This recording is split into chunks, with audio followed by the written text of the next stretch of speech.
صراط الذين أنعمت عليهم غير المغضوب عليهم ولا الضالين.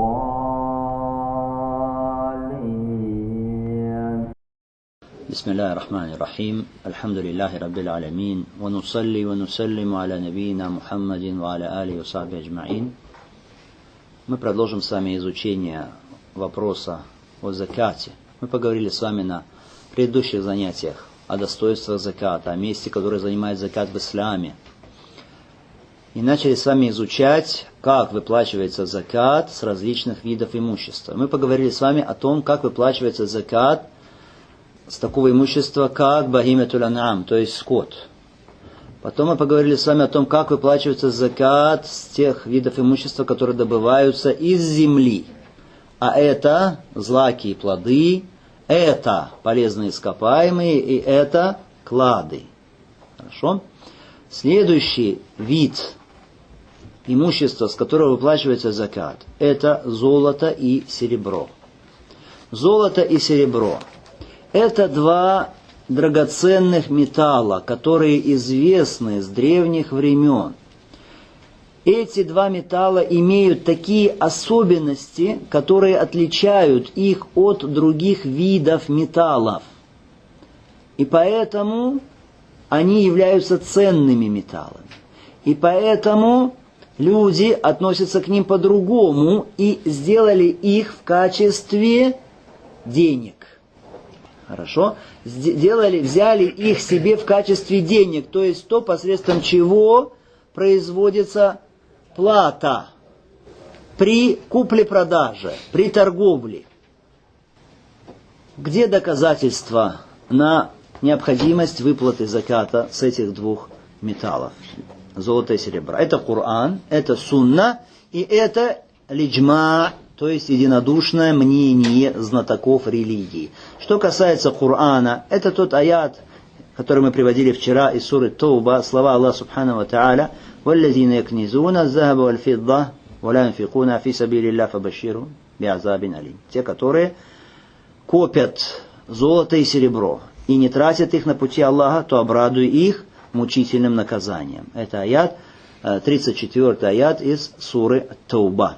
Это доказательство из Корана на необходимость выплаты заката с золота и серебра. Потому что сказано: «Валлазина якнизуна аззаба валь фидда». Да, те, которые копят золото и серебро. Что касается доказательств из Сунны, то это хадис Абу Хурейры, ради Аллаху та'аля ан, о том, что пророк, алейхиссалату вассалам, сказал, этот хадис мы упоминали с вами вчера, что какой бы человек, который обладает золотом и серебром, если он не платит с них обязательную долю заката, в судный день это золото и серебро будет превращено в пластины, которые будут нагреваться, их будут нагревать, накаливать их будут в адском огне, а потом будут прижигать лбы, бока и спины этих людей. А когда они будут остывать, говорит пророк алейхиссалату вассалам, их снова будут нагревать и опять прижигать. И так будет продолжаться на протяжении дня, то есть судного дня, длина которого 50 тысяч лет, до тех пор, пока не закончится суд между рабами, и потом не увидит уже этот человек, куда лежит его путь. Лежит ли он в ад или лежит он в рай. Это доказательство из Сунны. И третье доказательство, мы сказали, это иджма. Это единодушное мнение знатоков религии относительно того, что золото и серебро, с них выплачивается закат. Давайте поговорим о том, что является нисабом, то есть тем уровнем имущества, при наличии которого уже закат становится обязательным для человека. Мы с вами говорили, что это одно из условий, да, обязательности заката. Нисабом золота является 20 динаров. 20 динаров. Что такое динар? Динар – это вид денег из золота, то есть монета из золота, которая называлась динар. Сколько весит динар? Динар весит мискаль. Сколько это? Это 4,25 грамма. 4,25 грамма. Соответственно, 20 нужно умножить, значит, на сколько? На 4,25. Получится сколько? 85 граммов.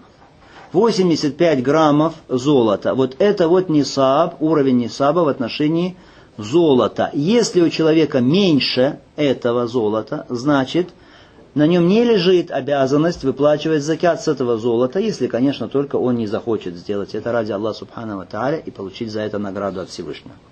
Что касается нисаба серебра, то об этом сказал посланник Аллаха, саллаллаху алейхи вассалям, «Лейса фима дуна хамси авак садака». В том, что меньше, чем 5 оки, нет садака в отношении серебра. Аль-авак – это множественное число от укия. Укия или окия, да, по-русски. Укия – это сколько? Укия – это 40 дирхамов. Итак, что сказано в хадисе? Хамсу авак, да? Хамсу авак. 5 оки. Одна оки – это сколько? 40 дирхамов. Правильно? 40 дирхамов. Значит, сколько это дирхамов? 200. Это значит 200 дирхамов. 200 дирхамов. Хорошо? Еще раз повторить, пожалуйста.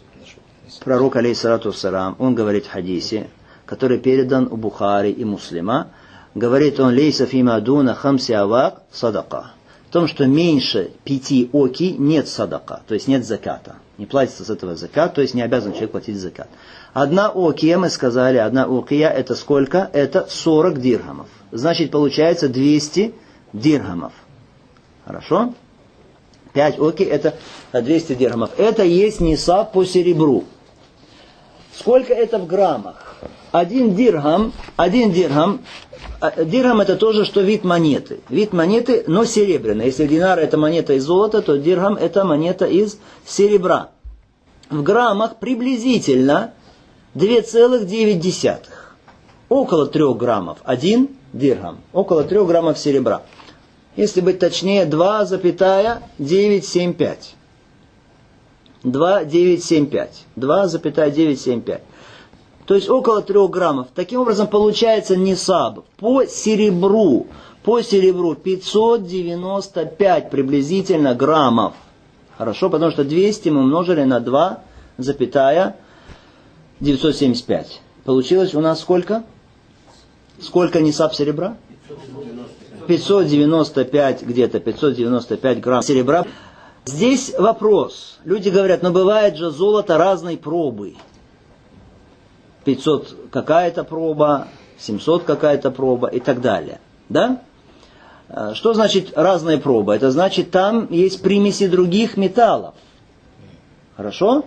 Примеси других металлов. Как считать, если это кольцо, которое 500 пробы, в нем почти половина других металлов, и оно весит, предположим, 10 граммов. Считать это как 10 граммов золота, или нужно считать, сколько там чистого золота?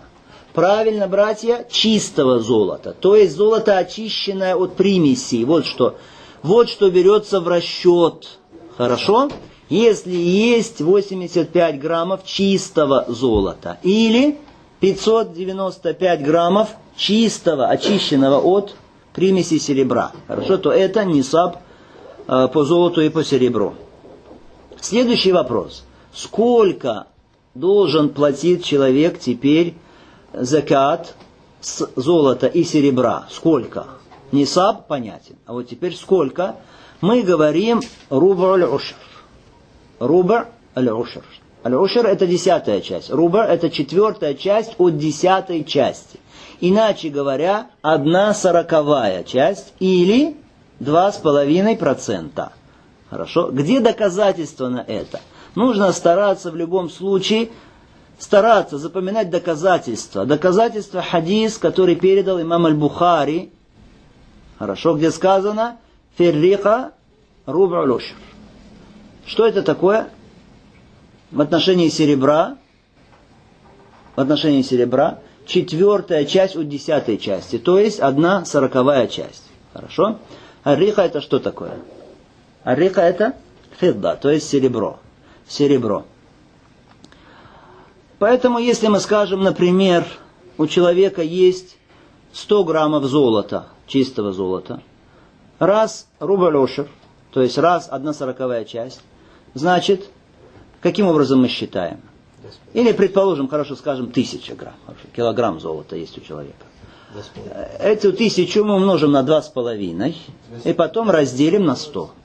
Хорошо? 1000 умножим на 2,5 и разделим на 100. И так узнаем. Получится 25 граммов. Представьте, что 1000 грамм, целый килограмм золота и всего лишь 25 граммов с него выплачивается закат. Такое облегчение от Аллаха Субхану Тааля, но при этом человек идет на поводу жадности своей души и зачастую не выплачивает эту обязательную милостыню. Есть другой способ, более легкий, потому что это умножить на 2,5, потом разделить на 100, люди некоторые забывают, как это делать. Наоборот, умножают на 100, делят на 2,5 и путаются. Хорошо? Более легкий способ просто разделить на 40 частей. Раздели на 40, 1000 разделить на 40 будет сколько? 25. Хорошо, 25 грамм это то, что ты должен платить. Хорошо. Если 200 грамм, например, 200 грамм золота у человека, как мы узнаем? 200 разделим на 40 будет 5 граммов. Это то, что обязан человек платить. Понятен этот вопрос, иншаллах. Вопрос легкий, я думаю, известный практически каждому. Следующий вопрос. Сегодня средством платы между людьми перестали быть золотые или серебряные монеты. Хорошо, сегодня люди пользуются бумажными деньгами. Нужно ли платить закат с бумажных денег? Правильно, братья, что да. Несмотря на наличие каких-то разногласий, которые были среди ученых, когда только появилось это средство платежа, бумажные деньги, хорошо, мы скажем, что да, конечно же нужно. Конечно же нужно. Потому что раньше, да, валюта, средства платежа, это были золотые серебряные монеты, но сегодня это перешло уже то, что называется аль-аурак аль-накдия, то есть бумаги, которые являются заменой золоту и серебру. Хорошо? Потому что так легче расплачиваться людям. Поэтому сегодня это заменило. Здесь какой нисаб? Здесь какой нисаб? Хорошо, золото, серебро, там определенная масса, понятно. Здесь какой нисаб? Мы здесь опираемся на нисаб золота и серебра. Хорошо? Здесь нисаб золота и серебра. Это значит, что если у человека есть деньги в таком размере, который достигает стоимости 85 граммов золота или 595 граммов серебра, значит, он обязан с этих денег платить закат. Хорошо? Но теперь вопрос. 85 грамм золота не всегда стоит столько же, сколько стоит 595 грамм серебра. Правильно? По-разному бывает. По-разному бывает. Бывает, что 595 грамм серебра стоит дороже, чем 85 грамм золота. Но зачастую 85 грамм золота это больше, иногда намного больше, чем 595 грамм серебра. Хорошо? Как быть тогда? То есть, например, 1 грамм серебра, я не знаю, сколько стоит, поэтому я буду говорить вам условно. Хорошо? Предположим, 1 грамм серебра стоит $1. Предположим. Хорошо? 1 грамм серебра стоит $1.